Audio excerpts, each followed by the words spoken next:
네, 우리 설교를 듣기 전에 잠시 함께 기도하도록 하겠습니다. 기도하겠습니다. 하나님 아버지 감사합니다. 이렇게 화창한 날씨를 저에게 주시고 또 우리가 비록 줌이지만 교회로 함께 모여서 주의 말씀을 들으며 우리의 삶을 돌아보게 하시니 감사합니다. 하나님 오늘과 다음 주에 이어지는 이 두 번의 시간을 통해서 죽음이라는 이 중요한 주제에 대하여 우리가 겸허한 마음으로 하나님의 말씀을 잘 들을 수 있도록 우리 모두를 인도하여 주옵소서. 우리의 구주이신 예수 그리스도의 이름으로 간절히 기도합니다. 아멘. 죽음이라는 주제에는 우리의 마음과 생각, 느낌과 감정 이런 것들을 매우 불편하게 하는 그런 주제임에 틀림이 없습니다. 아예 눈과 귀를 막고 고개를 돌려버리고 싶은 그런 주제일 것입니다. 더군다나 오늘 모임에 참석하신 교우 여러분들 중에는 사랑하는 가족 또는 너무 가깝고 소중했던 친구 등을 잃고 비록 시간이 많이 흘렀음에도 불구하고 그때의 그 슬픔과 상처가 지금도 고스란히 남아있는, 그래서 눈물을 글썽이는 분들이 많이 계시기 때문에 이 주제를 다루는 일이 더욱 어렵다고 생각이 듭니다. 죽음이 너무 갑작스럽게 또 비극적으로 다가오는 경우라면 아마 그 고통은 말로 표현하기가 어려울 것입니다. 설교를 준비하면서 교우 여러분들의 명단을 쭉 살펴보니까 우리 회중에는 연로하신 교우 어르신들이 많이 계시고 또 죽음의 문턱에 이미 들어선 것처럼 이 건강에 어려움을 가지고 계시는 그런 식구들을 두고 계신 교우분들도 많이 계시는 것을 우리가 알게 되는 것입니다.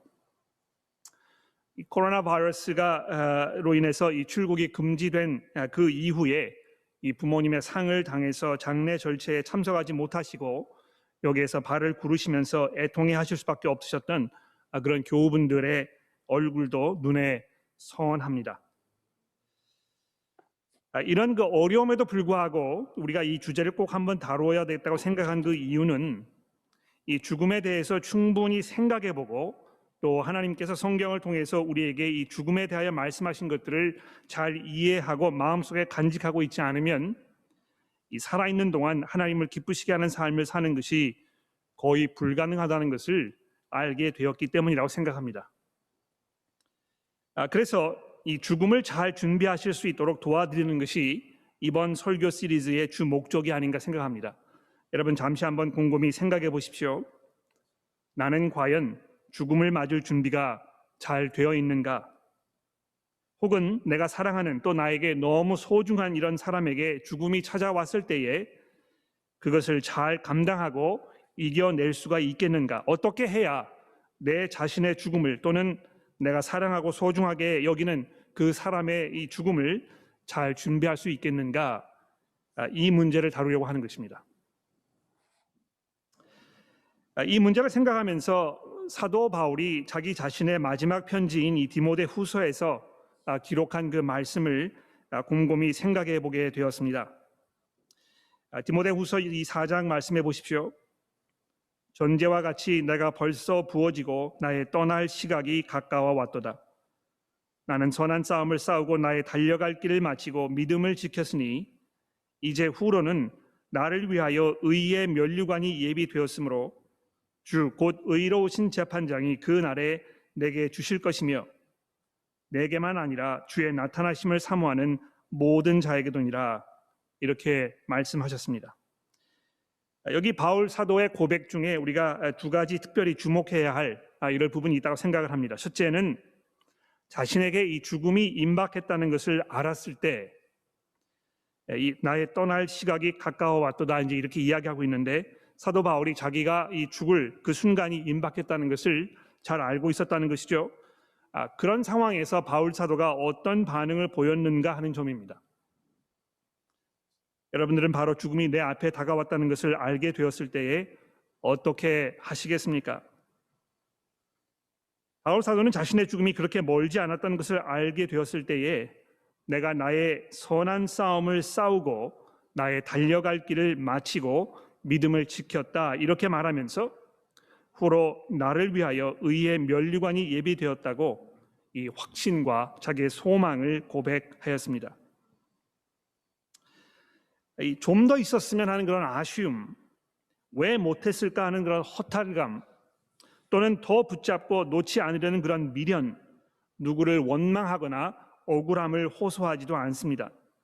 자기에게 주어졌던 이 책임을 완수하였고 삶을 남김없이 주를 위하여 쏟아부어 이제 재판장을 만나서 그분께 이 칭찬과 상급을 받을 일만이 남아있다는 이런 확신이 있었을 뿐인 것입니다. 주목해야 할 두 번째 포인트는 이것을 보면서 사도 바울이 얼마나 이 죽음을 맞을 준비가 잘 되어 있는 그런 상태로 살았는지를 우리가 주목해 보아야 한다는 것입니다. 이 죽음을 맞을 준비를 잘 한다는 것은요, 죽음 이후에 이 의로우신 재판장을 만나 뵐 것이라는 것과 그분으로부터 이 의의 면류관을 받는 것보다 더 귀하고 중대한 일이 없다는 것을 마음속에 잘 간직하고 사는 것입니다. 신약에서 이제 신학을 공부하시다 보면 이제 이것을 이 종말론적 관점으로 삶을 바라보며 살아야 한다, 이제 이렇게 표현하곤 합니다. 이 종말론이라는 말을 이제 에스카톨로지라고 이제 그러는데요. 이 하나님께서 예비해 놓으신 이 세상의 종착역, 이 마지막 날에 일어날 일에 관한 성경의 가르침을 통틀어서 지칭하는 이런 말인데요. 사도 바울이 이야기한 이 의로우신 재판장이 나타나실 때에 우리 주님 예수 그리스도께로부터 우리가 받을 이 면류관, 이런 그 모든 것들에 관한 말씀이 다 이 종말론에 포함되는 것입니다. 그래서 이 종말론은요, 우리 인생의 종점이 어디인지를 분명히 나타내주는, 내가 도착해야 할 목적지가 어디인지를 분명하게 알도록 도와주는, 그래서 길을 잃고 헤매지 않도록, 또 길을 잃었다고 하더라도 분명히 가야 할 길을 찾을 수 있도록 도와주는 어떤 그 나침반과 같은 이런 역할을 하는 매우 중요한 이런 가르침인 것입니다. 그래서 우리가 이 세상에 사는 동안에 이 바른 종말론적 관점으로 우리의 삶을 바라보는 것이 절대적으로 중요합니다. 교우 여러분, 여러분들 한 분 한 분이 내가 선한 싸움을 싸우고 나의 달려갈 길을 마치고 믿음을 지켰으니 이제 후로는 나를 위하여 의의 면류관이 예비되었으므로 곧 의로우신 재판장이 그 날에 내게 주실 것이라고 고백할 수 있게 되기를 정말 간절하게 기도합니다. 바울 사도가 말씀하신 대로 이 면류관은 주의 나타나심 또는 이 주의 재림을 말하는 것이죠.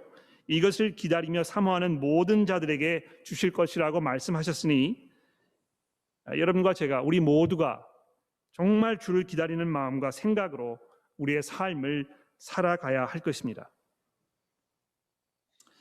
여러분들 인도하는 목회자로서 제가 해야 할 중요한 책임의 하나는 여러분들께서 지금 현재의 삶을 잘 사실 수 있도록 도와드리는 것뿐만이 아니고요, 이 인생의 마지막 순간을 잘 준비하여 그리고 주의 재림을 사모하며 사실 수 있도록 준비시켜 드리는 것이라고 생각합니다. 그래서 비록 이 죽음이라는 주제가 굉장히 불편하고 어려운 그런 주제입니다만 오늘과 다음 주에 이 설교를 통해서 좀 다루어 보려고 이렇게 하는 것입니다.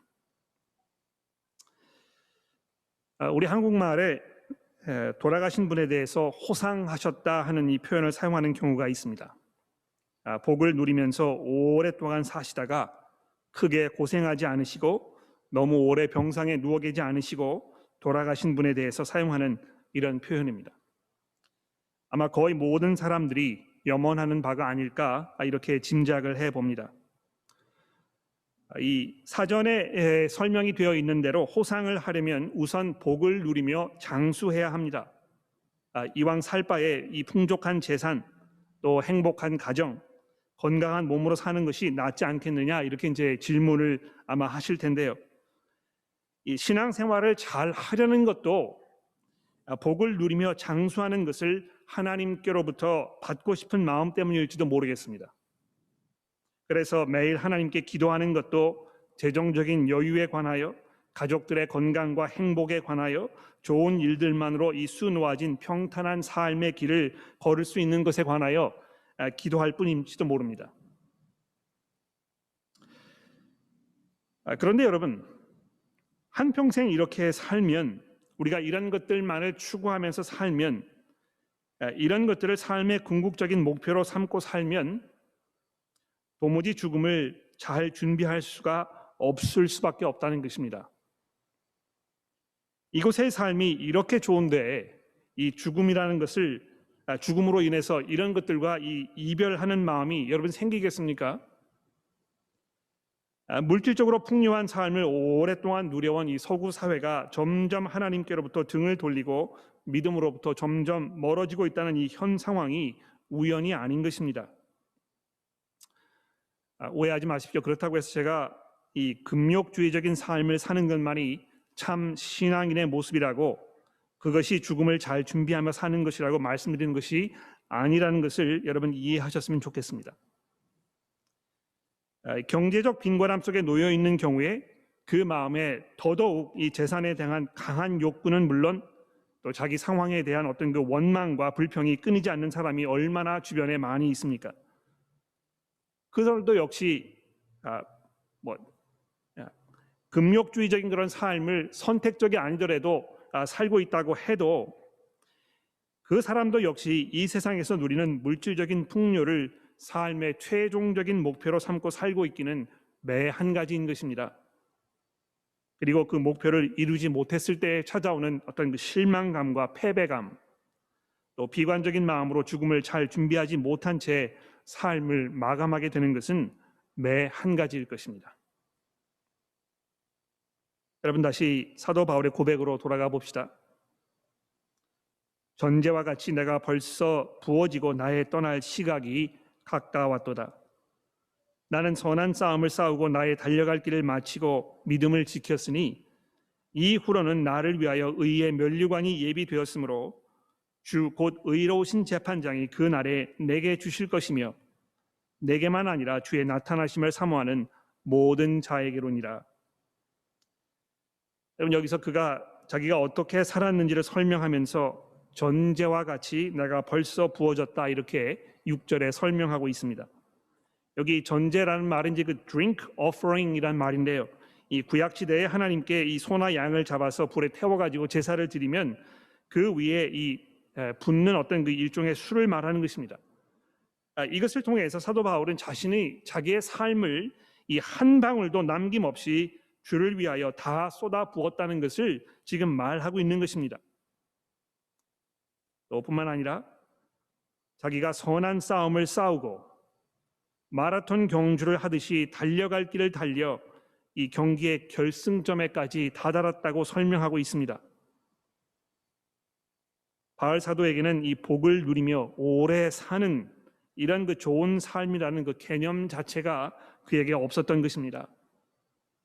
그에게는 오직 복음을 위하여 달리기를 쉬지 아니하고 전쟁터에서 목숨을 걸고 전투를 하듯이 이 턱까지 차오르는 이런 가쁜 숨결을 몰아쉬면서 자기의 모든 에너지를 쏟아붓는 경주자처럼 예수 그리스도를 섬기는 삶을 살았을 뿐이었던 것입니다. 그렇게 살았기 때문에 그는 이 의로우신 재판장으로 나타나실 주의 나타나심을 사모하는 모든 자들에게 이 의의 면류관을 상으로 주실 예수 그리스도의 바로 그분에게 자기의 모든 것을 집중할 수 있었던 것입니다. 바울은 자기의 이런 삶을 이 빌립보 교회의 성도들에게 편지하면서 또 이렇게 말씀합니다. 내가 그리스도와 그 부활의 권능과 그 고난의 참여함을 알고자 하여 그의 죽음을 본받아 어떻게 해서든지 죽은 자 가운데서 부활에 이르려 하노니 내가 이미 얻었다 함도 아니요 온전히 이루었다 함도 아니라 오직 내가 예수 그리스도께 잡힌 바 된 그것을 잡으려고 달려가노라. 형제들아, 나는 아직 내가 잡은 줄로 여기지 아니하고 오직 한 일, 즉 뒤에 있는 것은 잊어버리고 앞에 있는 것을 잡으려고 표대를 향하여 그리스도 예수 안에서 하나님이 위에서 부르신 부름의 상을 위하여 달려가노라. 이렇게 빌립보서 3장에서 고백하고 있습니다. 여러분, 죽음을 잘 준비하려면 이렇게 이 종말론적 관점에서 우리의 삶을 바라보며 살아야 한다고, 즉 우리의 종착역이 어디이며 우리의 삶의 목적지가 무엇인지를 분명하게 이해하고 살아야 한다고 제가 재차 강조해서 말씀드리고 싶습니다.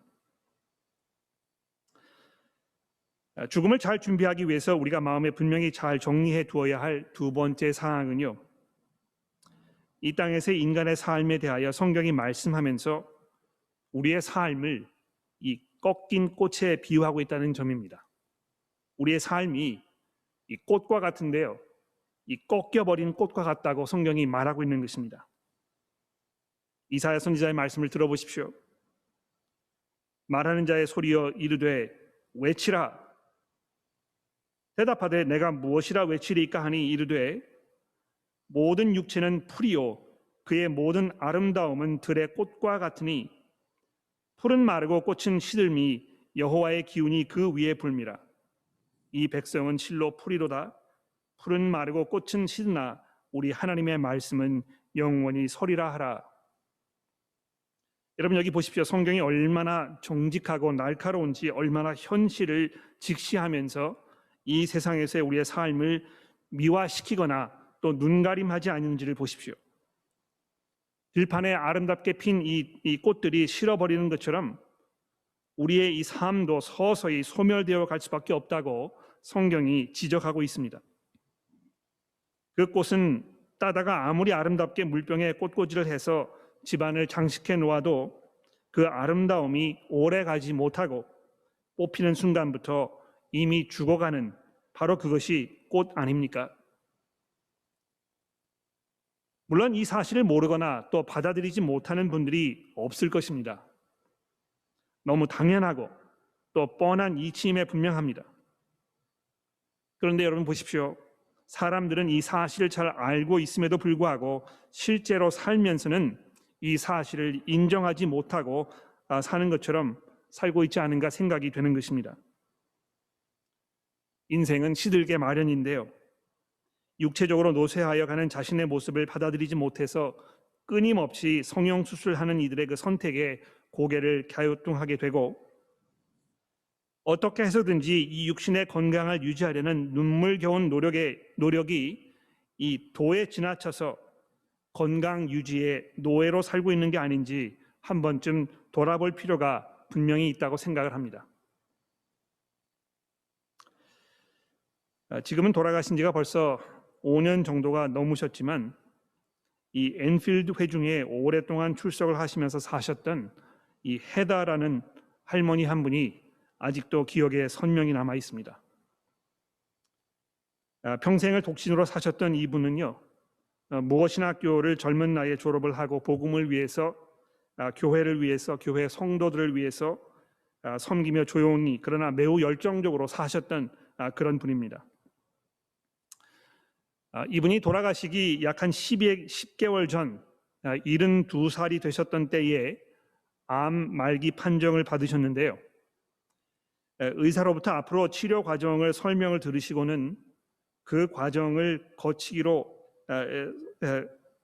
그 과정을 겪었을 때에 이 삶의 질이 얼마나 어려워질 것인가, 여러분 그 항암 치료가 얼마나 어려운 것인가, 특히 연로한 몸이기 때문에 그것을 감당하기가 얼마나 어려우셨겠습니까? 그래서 그것을 곰곰이 생각해 보시고 그것 때문에 더 이상 성도들과의 교제를 할 수 없을 것이라는 판단이 쓰셔서 저에게 전화를 하셔서 저를 꼭 만나서 제 의견을 물어보고 싶으시다고 연락을 주셨습니다. 그래서 제가 그분을 찾아뵈었는데 이 할머니께서 아마도 항암 치료를 하지 아니하고 이 현 상태로 계속해서 주변에 이 다른 교우들을 섬길 수 있을 때까지 섬기다가 하나님을 내가 만나면 좋겠다 이렇게 저에게 말씀을 하시더군요.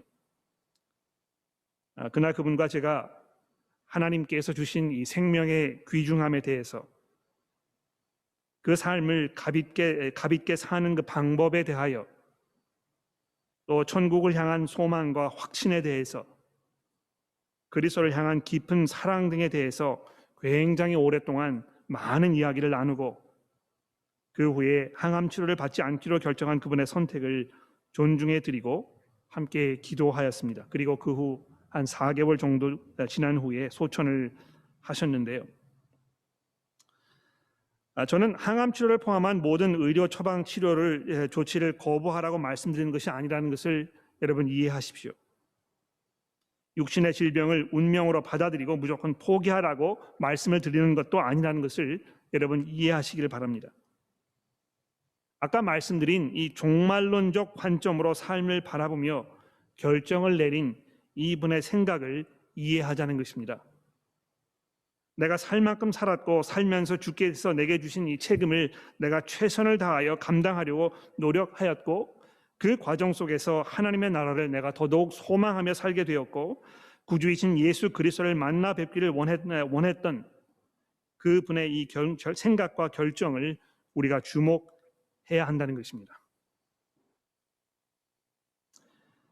헤다 할머니 이분께서는 자신이 꺾인 꽃에 불과하다는 것을 겸손하게 받아들이시고 주님을 뵐 준비를 오래전부터 차곡차곡 하면서 살아오셨던 것입니다.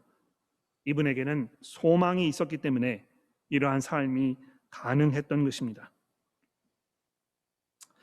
자, 이 시점에서 우리는 오늘 아침에 우리 박종화 교우님께서 봉독해 주신 욥기의 말씀을 잠시 돌아보지 않을 수 없습니다.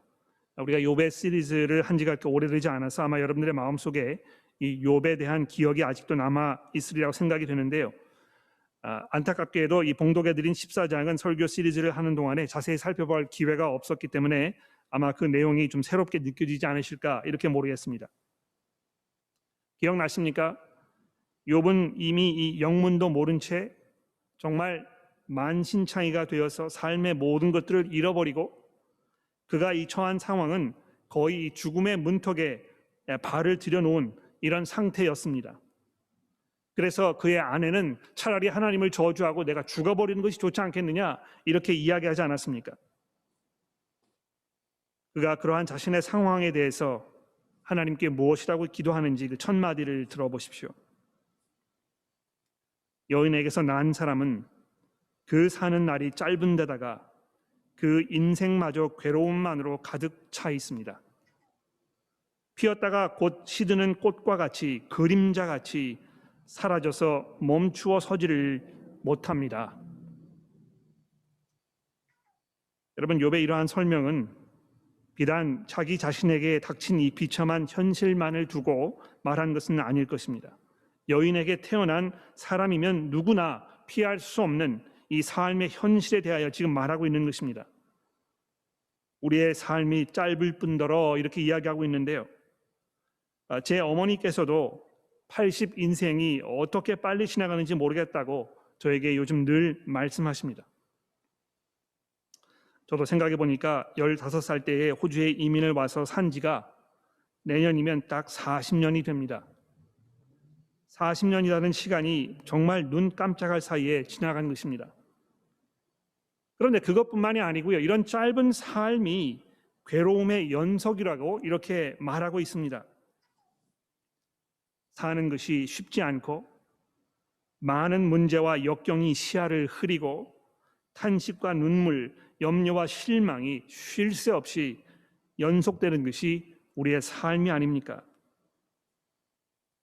그런데요, 거기에 더해서 욥이 하나님에 대하여 뭐라고 말씀하고 있는지 보십시오. 3절의 말씀을 보십시오. 주께서는 이렇게 미미한 것을 눈여겨 살피시겠다는 것입니까? 더욱이 저와 같은 것을 심판대로 데리고 가셔서 심판하시겠다는 것입니까? 그 누가 불결한 것에서 정결한 것이 나오게 할 수 있겠습니까? 아무도 그렇게 할 수 없습니다. 인생이 살아갈 날수는 미리 정해져 있고 그 날수도 주님께서는 다 헤아리고 계십니다. 주님께서는 사람이 더 이상 넘어갈 수 없는 한계를 정하셨습니다. 그러므로 사람에게 눈을 돌리셔서 그가 숨을 좀 돌리게 하시고 자기가 살 남은 시간을 품꾼만큼이라도 한번 마음껏 살게 해 주십시오. 믿음이 없는 대부분의 사람들은 욥의 이러한 고민을 이해하지 못하고 받아들이지 못할 것입니다. 그러나 성경은 이 육신의 죽음이 존재의 소멸과 영원한 종말이라고 말씀하지 아니하고 그 후에 반드시 우리 창조주를 만나 뵙게 될 것이고 그 분께서는 우리의 삶에 대하여 문책하시고 우리의 살아온 삶을 계수하실 것이라고 이렇게 선언하고 있습니다. 그 생각, 하나님의 이 심판대자로서의 그 현실, 그 무게가 이 욥의 가슴을 짓누르고, 그래서 그는 숨쉬기조차 어렵다고, 그래서 좀 숨 쉴 틈을 달라고 하나님께 울부짖고 있는 것입니다. 오늘 이 자리에는 기독교의 신앙을 믿지는 않지만 그래도 한 번 정도 그 내용을 설명 듣기 위해서 참석하신 분들이 계실 것입니다. 아마 그런 분들께서는 이 성경이 말씀하는 하나님의 심판을 받아들이시기가 무척 어려우시겠죠. 아마 욥의 이런 그 울부짖음이 매우 생소하게 들리실 것입니다. 그러나 제가 감히 여러분들에게 이렇게 말씀을 드려보고 싶습니다. 여러분들도 욥의 이 깊은 고민에 이미 동참하고 계신다고 말씀을 드리려는 것입니다. 여러분들의 그 양심의 목소리가 때로 마음의 귀를 때릴 때가 있지 않습니까? 나의 이 도덕적인 혹은 나의 비도덕적인 선택에 대하여 내 마음 한 구석에 이 불편함이 있을 때에 성경은 그것이 여러분들을 향한 하나님의 경고라고 말씀하고 있는 것입니다. 그 양심의 가책을 우리가 반복적으로 무시하며 살면 살수록 우리의 도덕성은 점점 무뎌지고 하나님을 향하여 더더욱 마음의 문을 굳게 걸어 잠그게 되는 것입니다. 그렇게 삶이 지속되었을 때에 이 최후가 어디로 어떻게 끝날지는 매우 뻔하지 않겠습니까? 그런데 여러분 여기 보십시오. 이 욥이라는 사람은 하나님의 심판에 대하여 깊은 두려움과 고민 속에 있었음에도 불구하고 동시에 이 하나님을 향한 소망과 믿음이 그 마음속에 피어나고 있는 것을 우리가 보게 됩니다. 13절입니다. 차라리 나를 스올에 감추어 두실 수 없겠습니까? 주님의 진노가 지나가실 때까지만이라도 나를 숨겨주시고 기한을 정해 두셨다가 뒷날에 나를 기억해 주실 수는 없겠습니까? 아무리 대장부라 하여도 죽으면 그만입니다. 그러므로 나는 더 좋은 때를 기다리겠습니다. 이 고난의 때가 지나가기까지 기다리겠습니다. 그때 주님께서 나를 불러주시면 내가 대답하겠습니다. 주님께서도 손수 지으신 나를 보시고 기뻐하실 것입니다. 그러므로 지금은 주님께서 내 모든 걸음걸이를 세고 계시지만 그때에는 내 죄를 살피지 않으실 것입니다. 언젠가 하나님께서 이 죽음의 문턱에서 자기를 건져내시고 자기의 상처를 감싸주시며 그 진노를 거두어 가실 날이 반드시 올 것이라고 이렇게 고백하고 있는 것입니다. 그 날에 주께서 자기의 이름을 부르시며 더 이상 자기의 죄를 묻지 않을 것이라고 이렇게 기도하고 있는 것입니다. 여러분, 바로 이 구절로부터 여러분과 저에게 이 죽음에서 생명으로 나아가는 이 통로가 제시되고 있습니다. 죽음의 공포로부터 벗어나는 길은 이 욥기서가 말씀하고 있는 것처럼 하나님과의 올바른 관계를 맺고 그 관계 안에 사는 것입니다. 이 세상은 하나님을 등지고 하나님을 적대시하면서 살고 있기 때문에 마치 꺾인 코처럼 이 겉으로는 찬란해 보이지만 속으로는 썩어 들어가고 있습니다. 이 시대가 영원히 지속될 것 같지만 우리의 삶은 한없이 지속될 것처럼 느껴지지만 성경은 이 땅을 그늘진 죽음의 땅이라고 이렇게 부르고 있다는 것입니다. 이 땅에 욥이 소망했던 대로 하나님께서 그 진노를 지나가게 하시고 생명의 밝은 빛을 비치는 날이 왔다고 성경이 증거하고 있습니다. 오늘 아침에 배순영 교우님께서 봉독해 주신 이 마태복음 4장의 말씀을 보십시오. 하나님의 아들이신 예수께서 이 땅에 인간으로 오셔서 우리의 구원을 위하여 공생의 삶을 시작하시는 그 첫 장면이 소개되고 있는데요. 12절 말씀을 보십시오. 예수께서 요한이 잡히셨다 하는 말을 들으시고 갈릴리로 돌아가셨다. 그리고 그는 나사렛을 떠나 스불론과 납달리 지역 바닷가에 있는 가버나움으로 가서 사셨다. 이것은 선지자 예언자 이사야를 시켜 하신 말씀을 이루시려는 것이었다. 스불론과 납달리 땅 요단강 건너편 바다로 가는 길목 이방 사람들의 갈릴리, 어둠에 앉아 있는 백성이 큰 빛을 보았고 그늘진 죽음의 땅에 앉은 사람들에게 빛이 빛이었다. 그때부터 예수께서는 회개하여라, 하늘나라가 가까이 왔다 하고 선포하기 시작하셨다. 그렇습니다.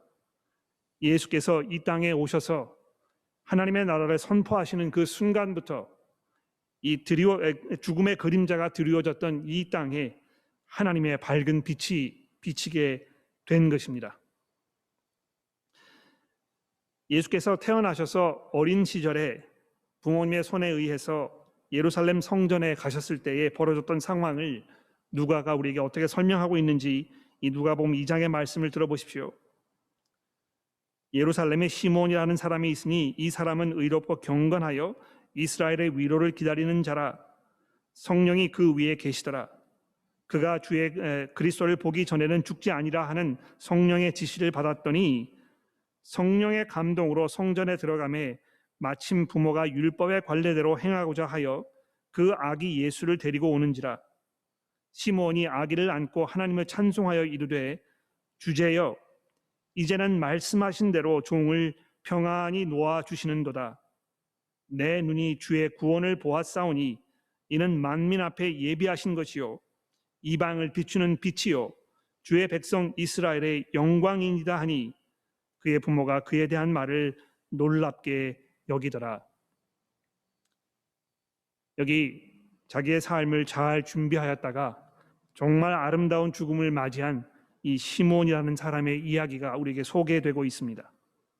이제 주께서 주의 종을 평안히 놓아 주시게 되었습니다. 이제 내가 죽음을 기쁜 마음으로 만날 수 있게 되었습니다. 왜 그런 것입니까? 내 눈이 주의 구원을 보았사오니 이제는 이스라엘의 영광의 빛으로 오신 이 그리스도를 내가 보게 되었다문이라고 이렇게 이야기하고 있는 것입니다. 다음 주 우리 신 목사님께서 아마 이 예수를 통하여 우리에게 오는 이 삶의 생명의 이 약속에 대하여 말씀해 주실 텐데요. 오늘 이 시간에 예수께서 우리에게 약속하신 이 요한복음 5장의 말씀을 읽어드리며 설교를 마치려고 합니다. 내가 진실로 진실로 너희에게 이르노니 내 말을 듣고 또 나를 보내신 이를 믿는 자는 영생을 얻었고 심판에 이르지 아니하나니 사망에서 생명으로 옮겼느니라. 예수 안에 있으면 사망으로부터 생명으로 옮기게 되는 것입니다. 기도하겠습니다. 하나님 아버지, 이 땅에서의 우리의 삶이 정말 쏜살같이 지나가며 우리의 삶이 어려움과 고통 중에 있는 것을 고백합니다. 우리가 육체적으로 살아있지만 영적으로 죽어버린 상태에 있었을 때에 이 죽음의 그림자가 어둡게 들인 이 땅에 그리스도의 밝은 빛을 비추어 주시고 우리로 하여금 소망과 확신 속에 살게 하셨으니 하나님이여 저희를 도와주셔서 마지막 날에 벌어질 그 일들을 우리 마음속에 깊이 간직하며 우리의 죽음을 잘 준비하는 성도들이 될 수 있도록 우리 모두를 인도하여 주옵소서. 우리의 구주이신 예수 그리스도의 이름으로 간절히 기도합니다. 아멘.